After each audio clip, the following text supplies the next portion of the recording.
Hello, everybody. Welcome back to Uncommon Sense. And a special warm welcome to those of you who are tuning in for the very first time. We hope that you will like being with us enough to become a regular viewer. This is a program devoted to real people and real life. If you are an avid reader of mysteries, you will certainly know the name of my guest today, Ken Follett. His name came to me because I was long interested in the amazing rescue of a man from Iran, and the head of the company who sent in his people to rescue him, Ross Perot and EDS, contacted Ken Follett to do the write-up of that, and he agreed, and I did read it, and I've been a fan since. But he is here for a very special reason, and that is a very wonderful man at Saginaw Valley University wrote a paper on his works, and as a result of that, Ken Follett, is donating something like 44,000. Did I hear? Is that correct? It sounds right. It's monumental just to get 44,000 pieces of paper, concepts, maybe storyboards. I don't know exactly. From the years 1978 to 1998 to Saginaw Valley University. So, welcome, welcome, welcome.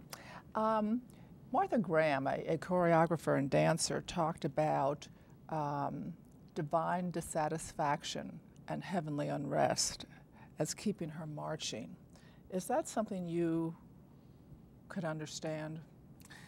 You know, I'm kind of a down-to-earth writer, rather practical. And I'm not a very spiritual person. So a lot of my friends talk about inspiration and talk about the muse. And when they're writing, they feel that it's a process of getting in contact with something spiritual. And I'm rather the other way.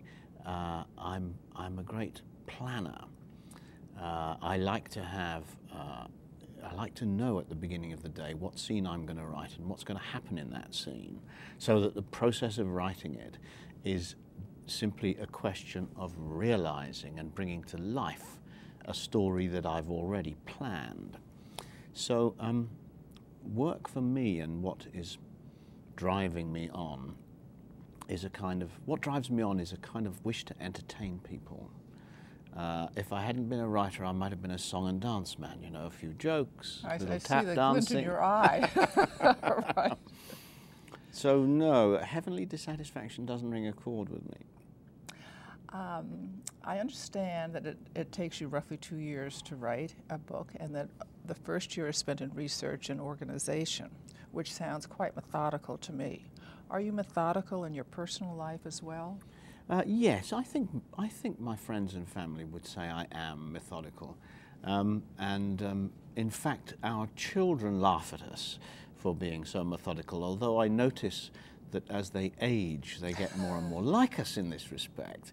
But yes, I plan my day, I plan my trips.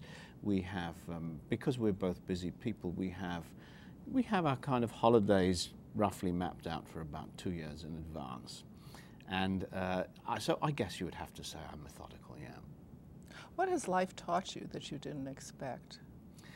When I started to write, I thought there would be some things about writing that would be important and challenging, and some things that would be easy and I could gloss over.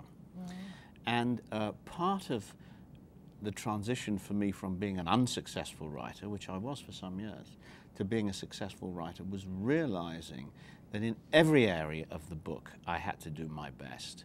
You know, I concentrated in those early days on action and drama, violence, very passionate interactions of different kinds.